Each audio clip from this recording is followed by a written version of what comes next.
Tengan todos muy buen día. Es para mí un gusto compartir con ustedes un tema que no es nada nuevo. Sin embargo, el mundo se está moviendo muy rápido y pues tenemos que actualizarnos. Para mí es un gusto compartir este tipo de conocimiento con todos ustedes, pediatras de varios países del mundo. Mi nombre es Rosly Cruz, soy pediatra neonatóloga de Guatemala. El día de hoy vamos a compartir actualización de inmunización pasiva para virus sincitial respiratorio. No tengo conflicto de interés para esta charla. Todo lo que aquí se toque va a ser eminentemente científico. Y pues vamos a proponer una agenda en la cual vamos a platicar acerca del virus sincitial respiratorio, su caracterización, cuadro clínico, el cual pues ya conocemos bastante bien. A manera de recordatorio, vamos a ver la evidencia que tenemos actualmente para poder tomar las mejores decisiones para nuestros pacientes, a revisar las indicaciones de la Academia Americana de Pediatría y de la Sociedad Española de Neonatología. Y bueno, cada uno en sus países pues tiene sus protocolos de manejo y definitivamente pues la CDC en una revisión de el 6 de abril 2023 ha revelado los datos que ven ustedes en la pantalla, más o menos 58,000 a 80,000 hospitalizaciones en menores de 5 años alrededor del mundo, lo cual es un dato bastante desalentador porque el virus sincitial respiratorio sigue siendo, no solo en nuestro país, sino en el resto del mundo, causante de muerte y enfermedad en nuestros pacientes más vulnerables. En Guatemala hay dos grandes estudios observacionales, pero los datos son bastante escalofriantes porque los menores de 6 meses tienen 30 veces más riesgo de hospitalización a causa de virus sincitial respiratorio. Este es un estudio observacional desde el 2007 al 2012. Y bueno, aquí les coloqué un estudio de la New England of Medicine. Sin embargo, ustedes ven que el virus más frecuente de infecciones respiratorias en general, en neumonías adquiridas en la comunidad, sigue siendo el virus sincitial respiratorio. No es nada nuevo, únicamente para ponernos en contexto, y vemos también que los pacientes más afectados son los menores de 6 meses y los que tienen la enfermedad más agresiva en un 50% son los niños menores de 3 meses. Ese es el grupo más vulnerable para reinfecciones, hospitalizaciones y uso de unidades de cuidado intensivo. Bueno, vemos aquí, este es un estudio que todavía es in vitro, sin embargo, revela que el virus, cuando hay partículas de gasóleo, pues las concentraciones son mucho más elevadas. O sea, aquí podríamos hablar de que una contaminación atmosférica puede ser causante de que el virus se multiplique. Siempre hablamos de la estacionalidad, época de lluvias, pero también el nivel de contaminación viene a ser bastante importante. Este es un estudio multicéntrico en menores de 32 semanas que lo que nos hace ver es que nuestros pacientes sin inmunización tienen bastante riesgo de reingresos hospitalarios, de utilización de ventilación mecánica invasiva, y pues eso pues pone al paciente en otro grupo de peligro porque ya si ventilamos un pulmón una, dos, tres veces, realmente la ventilación invasiva causa deleterio en la función pulmonar. Tenemos también acá que el grupo de riesgo en menores de 1 año, y a eso sumamos los pacientes prematuros. Definitivamente son los que tienen mucho más riesgo. Lo dicen 55 estudios en 32 países, o sea, sí es un problema para todos. Pues, este es un estudio observacional del Sentinel. Hay dos revisiones, 2014-2015, 2015-2016. En el 2014-2015, vamos a recalcar que 24% de los niños que reingresaron requirieron ventilación mecánica invasiva, versus 20% porque disminuyó para el 2015-2016. Y pues este estudio es bastante bonito porque la verdad es que revela prácticamente datos de 46 hospitales. Y bueno, definitivamente muchos de los procesos que a veces consideramos que son una sepsis tardía, resulta que en las unidades de cuidados intensivos ya estamos teniendo algunos brotes o incluso el virus está recorriendo las unidades y podemos no darnos cuenta. Aquel paciente que hace apneas, que deteriora su clínica, podría ser que esté cursando con un virus sincitial respiratorio. Si no hacemos el hisopado, no vamos a darnos cuenta. Algunos países ya han hecho sus publicaciones que realmente, más o menos, ellos logran hisopar al azar, aunque no tengan síntomas, y han encontrado presencia de virus sincitial respiratorio. Entonces, no es raro que está llegando a nuestras unidades.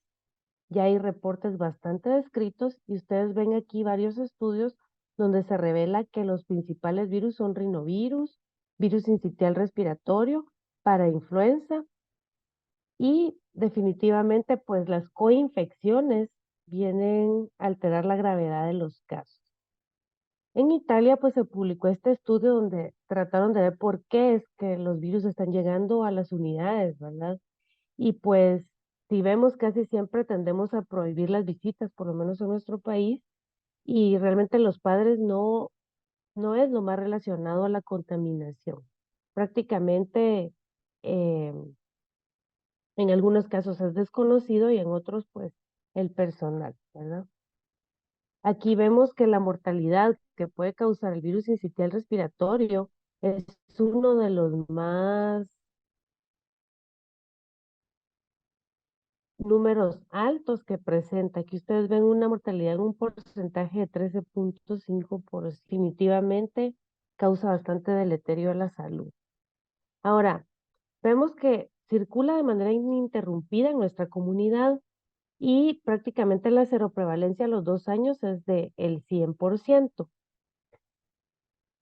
Los grupos más vulnerables pues son los adultos mayores y los niños más pequeños, como ya lo habíamos mencionado. Sabemos que el virus sincitial respiratorio se encuentra en el ratón de origen bovino, de origen ovino, ¿verdad?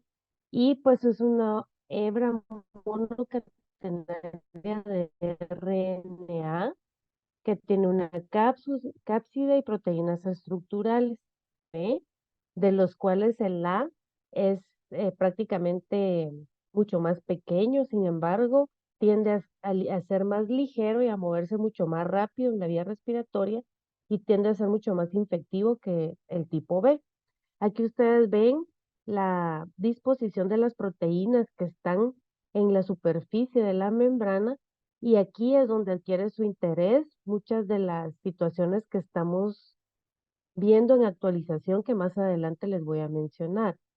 Realmente el virus cambia bastante su configuración en las proteínas y por eso pues las propiedades que podemos tener con inmunogenicidad a largo plazo pues no existen, ¿verdad? Aquí vemos que la proteína F de las 11 proteínas que el virus está codificando, la proteína F, que es la de fusión, es la que definitivamente va a realizar el match hasta nuestra célula epitelial ciliada del tracto respiratorio y pues va a penetrar y va a utilizar todo nuestro sistema de replicación. Aquí vemos las medidas. El virus de tipo B puede medir entre 150 y 300 micrómetros y el virus de tipo A entre 60 y 100 nanómetros. Los lactantes con menores concentraciones de anticuerpos tienen infecciones mucho más severas. Por lo tanto, es importante saber el título de anticuerpos que puede tener un paciente, pero ya hay estudios que nos han demostrado con la primera dosis, con la segunda y dosis subsecuentes, qué nivel de anticuerpos podemos tener en el caso de inyectar un anticuerpo monoclonal como el palivizumab.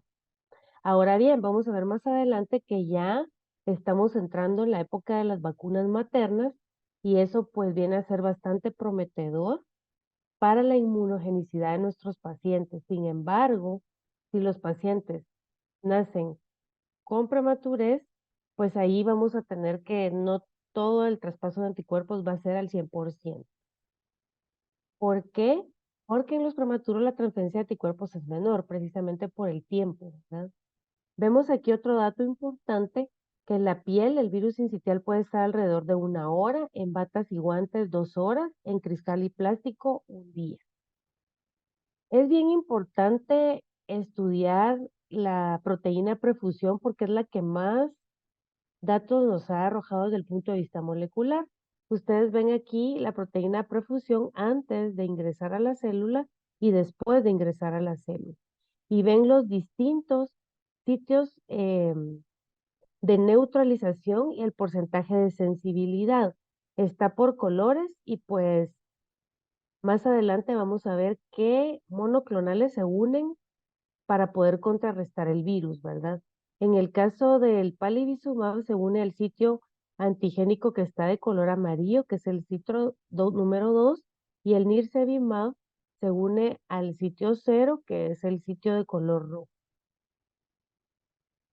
Definitivamente, pues cada día aprendemos un poquito más y entendemos cuáles serían las mejores moléculas de adhesión para contrarrestar el virus. Todos quisiéramos tener una vacuna que realmente pueda acabar con este virus y no reinfectarnos. Realmente no es así. Vamos a hablar más adelante que se han estudiado muchas moléculas, muchos antivirales y realmente a lo que nos estamos moviendo es a los monoclonales, que son los que nos prometen más nivel de seguridad a nuestros pacientes. Cuando el virus penetra la célula a través de la proteína de anclaje, que es la proteína G, y la proteína de fusión, realmente utiliza el sistema de replicación celular para poder replicarse y generar otras partículas virales. Entonces, esto se vuelve un círculo vicioso y el problema es que la célula infectada se muda y ahorita vamos a ver una imagen que es bastante sorprendente acerca de el daño que causa a la vía respiratoria. Entonces, dentro de los objetivos inmunológicos para el desarrollo de nuevas vacunas, vamos a estar platicando acerca de qué es lo que necesitamos para cada grupo de pacientes. Sabemos que tenemos pacientes más vulnerables, sabemos que tenemos pacientes neumópatas crónicos y si el paciente lo podemos proteger desde antes de nacer, pues sería lo ideal. Recién nacidos a término, hospitalizados por bronquiolitis, tienen 3 veces más riesgo de tener sibilancias recurrentes y 10 veces más probabilidades de usar broncodilatadores a los 10 años. Esto porque definitivamente el virus sincitial respiratorio desencadena una respuesta inflamatoria, incluyendo interleuquinas, incluyendo mediadores inflamatorios, y esto pues se va a traducir en memoria inmunológica a corto y a largo plazo, por lo que el paciente queda totalmente predispuesto.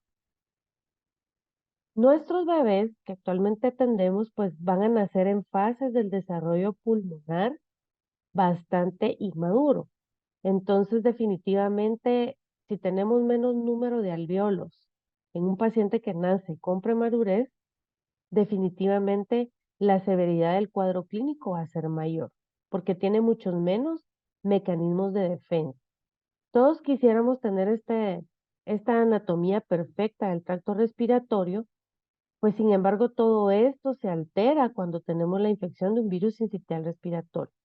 El cuadro clínico, ustedes ya lo conocen, ¿verdad? Cursamos con sibilancias, tos, taquipnea en diferentes grados de dificultad respiratoria y pues la forma de hacer el diagnóstico es bastante fácil a través de una PCR. Actualmente se ha vuelto no tan ostentoso desde el punto de vista económico, podemos hacer el diagnóstico y definitivamente pues la célula diana es el tracto respiratorio. Vemos aquí una gráfica donde las células se mudan y realmente el epitelio es totalmente destruido, forma sin sitios. Esto acumula detritos celulares, provoca inflamación de la vía aérea, obstrucción, colapso alveolar y por lo mismo no vamos a tener un buen adecuado intercambio gaseoso. Y eso se traduce en que el paciente pues va a necesitar un soporte respiratorio y muchas veces las secreciones no podemos aspirar al paciente con sondita, muchas veces tiene que estar ventilado no invasivo y, y realmente el uso de intensivo y ventiladores mecánicos pues aumenta mucho el costo en las hospitalizaciones. La guía práctica del manejo de bronquiolitis 2023 de intensivo realmente resume que evidentemente no tenemos mucho donde ayudar al paciente una vez está infectado. Medidas de soporte, cánula de alto flujo, ¿verdad?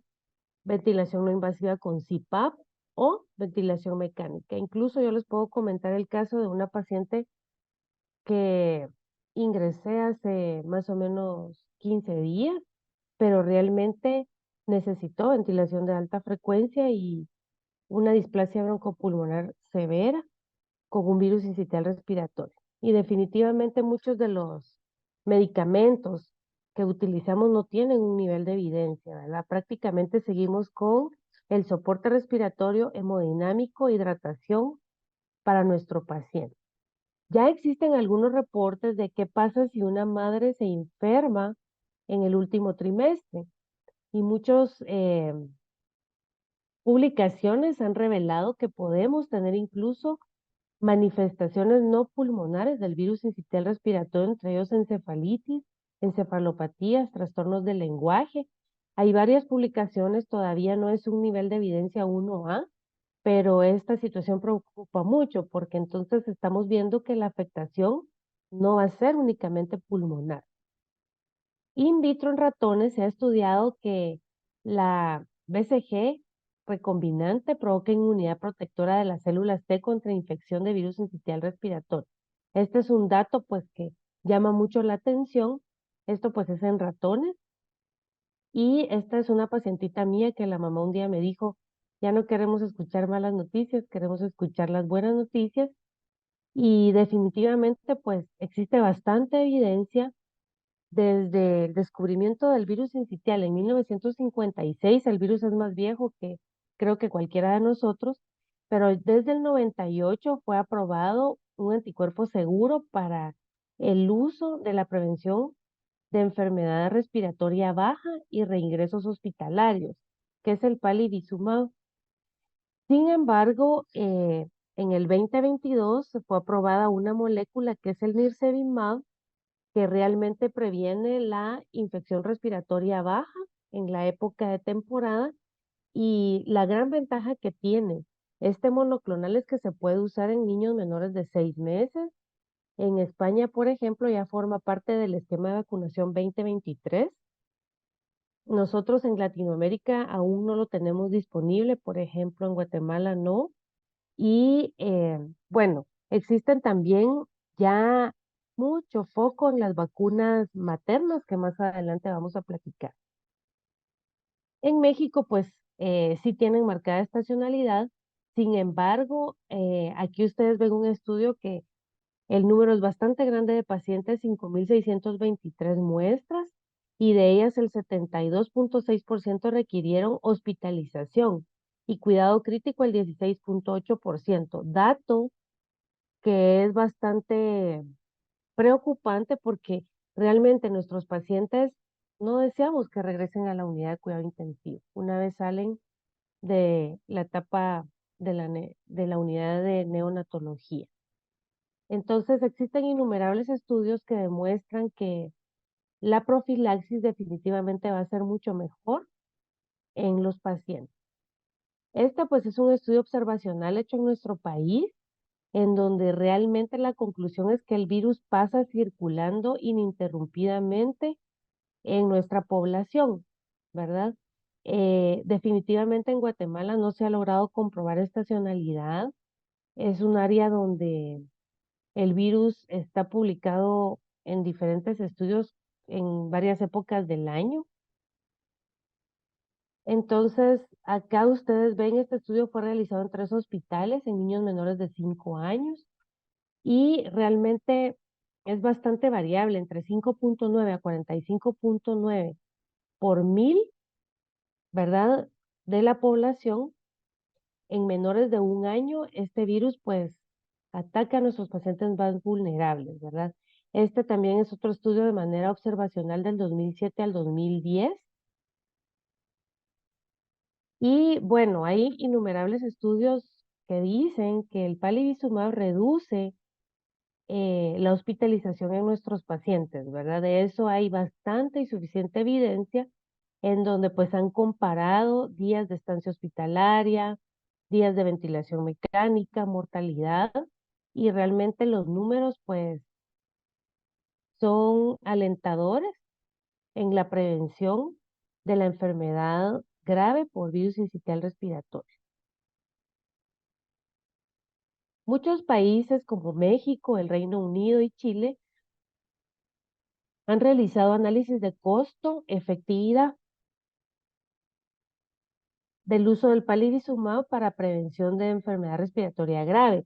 Y es porque definitivamente el paciente pues consume mucho recurso interinstitucional cuando se trata de una enfermedad grave. Aquí vemos pues el anticuerpo monoclonal humanizado dirigido al epítopo del sitio antigénico A de la proteína F de fusión y pues definitivamente va a interferir en la adhesión, fusión y replicación del virus. Aquí sabemos, ¿verdad? Que después de una dosis vamos a tener 49.2 microgramos por mililitro de niveles de anticuerpos y la dosis protectora para enfermedad grave es por lo menos 40. Con dosis subsecuentes podemos aumentar este número y mejorarlo hasta más o menos 70 microgramos. En nuestro país, pues no hemos logrado identificar una estacionalidad marcada de corte transversal que nos definen esto. Y por lo mismo, pues estamos inmunizando mensualmente, por lo menos en el hospital donde yo trabajo, lo hacemos de forma mensual en época ininterrumpida del año, ¿verdad?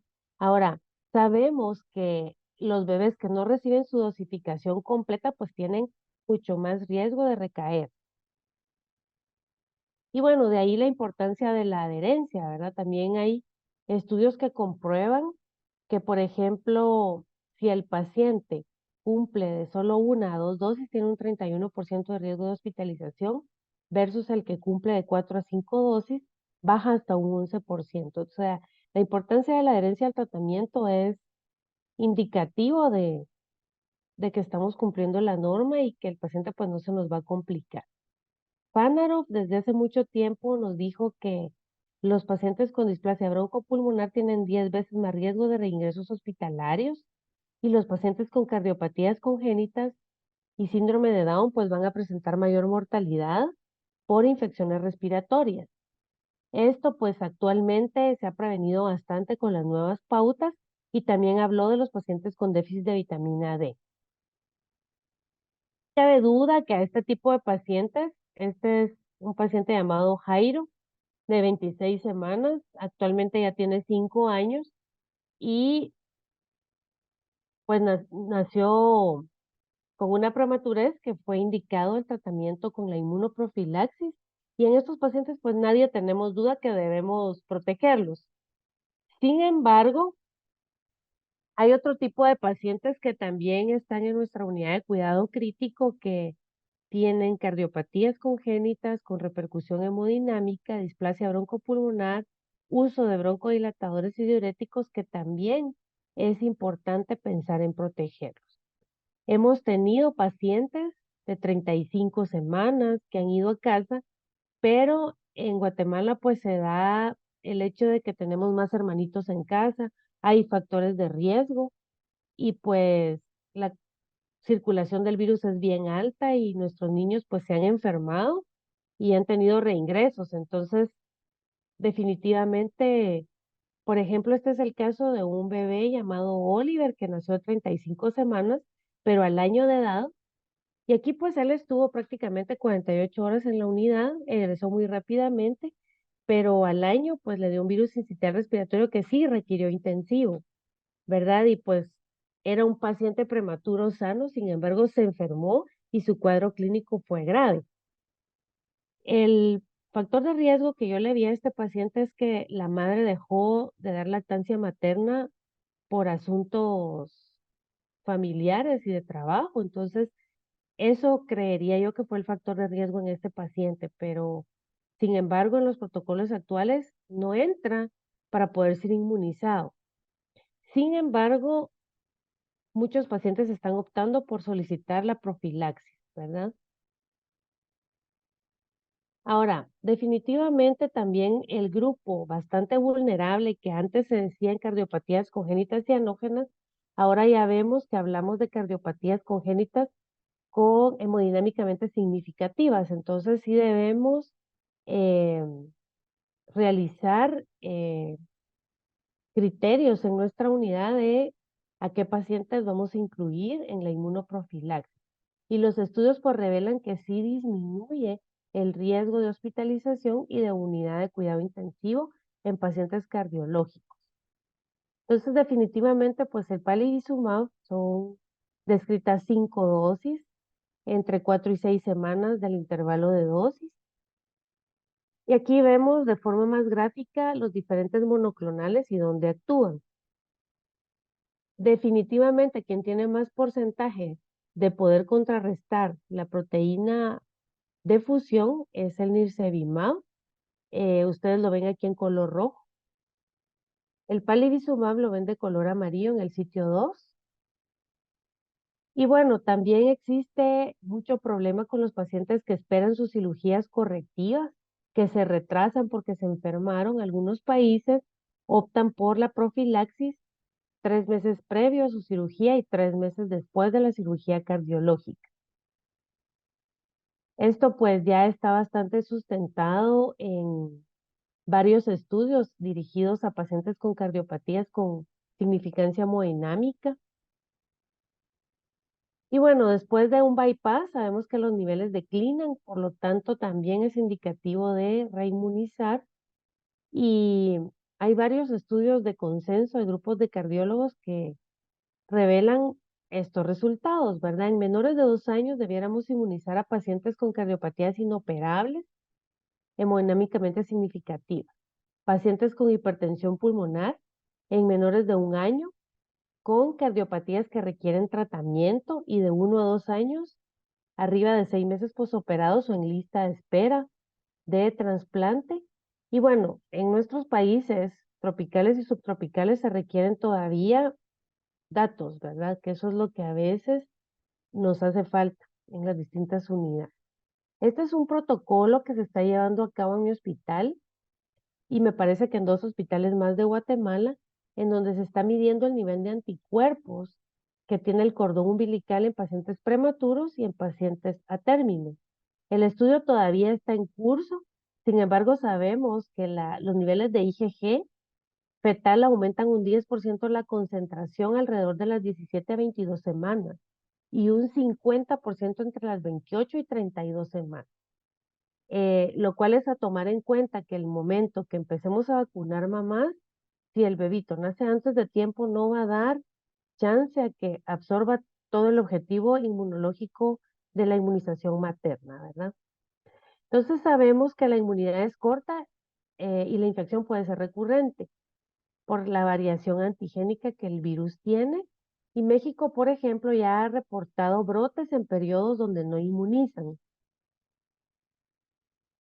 ¿Qué nos dice la Academia Americana de Pediatría? La Academia Americana de Pediatría nos dice, vamos a inmunizar a pacientes prematuros menores de 29 semanas. Mayores de 29 no se recomienda a menos que tenga factores de riesgo como cardiopatía hemodinámicamente significativa, displasia broncopulmonar, uso de oxígeno en tiempo prolongado.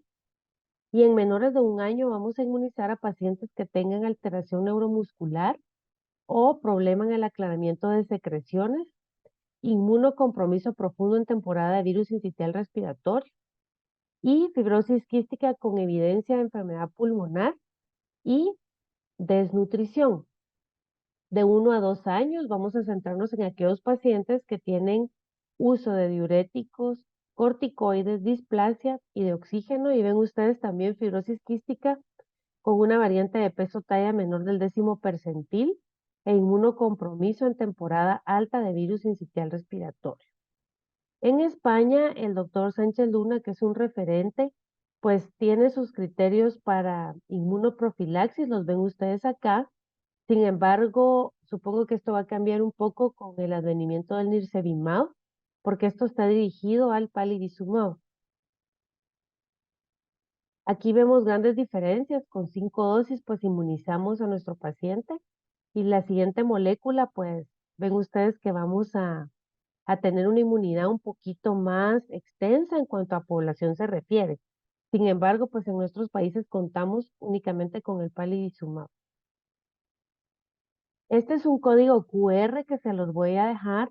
Acá, pues aquí encuentran ustedes cómo programar las dosis de sus medicamentos, algunos estudios, ¿verdad? Que podemos releer de nuevo y ver los datos. Podemos copiarlos sin ningún problema. Y bueno, efectos adversos del palivizumab no se han reportado más que locales y muy leves, ¿verdad?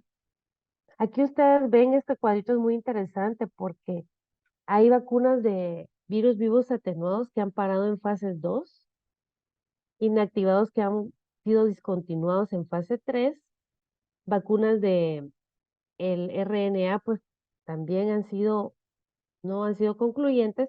Sin embargo, la inmunoprofilaxis pasiva con anticuerpos es el único que ha llegado a tener mayor oportunidad en cuanto a la seguridad que necesitamos para nuestros pacientes. La vacuna materna para virus sincitial respiratorio bivalente es la que actualmente ya está siendo utilizada en algunas madres y realmente se ha visto que reduce la severidad de la infección respiratoria baja del virus sincitial respiratorio y lo reduce definitivamente, vean ustedes, en el día 90, 81.8% y en el día 150 de vida del paciente en un 70.9%, lo cual, si vemos estos dos gráficos, definitivamente el placebo versus la vacuna bivalente dirigida a la proteína de prefusión disminuye muchísimo la severidad del cuadro, o sea que parece ser bastante prometedor. Ojo, si nuestro paciente pues nace eh, en una edad gestacional adecuada, donde el traspaso de anticuerpos fue abundante, ¿verdad? Ya lo mencionamos, que sea en las últimas semanas o en el último trimestre del embarazo. Los efectos secundarios que ha tenido, pues se ha visto que es bastante segura, se ha tenido efectos leves, ¿verdad? Con fiebre como principal síntoma en la mamá, sin embargo, bastante tolerado y bastante seguro. Aquí vemos de nuevo los diferentes monoclonales. eh, y bueno, lo que nos promete es Nirsevimab, pues hay varias compañías, pero realmente ha tenido estudios en niños a término, ¿verdad? Y el estudio de Merck, ¿verdad? En niños prematuros de 29 a 34 semanas, también definitivamente parece ser prometedor los nuevos monoclonales con los que podríamos contar en algún momento. Entonces yo les agradezco mucho su atención. Supongo que tendremos algunas intervenciones, comentarios y dudas.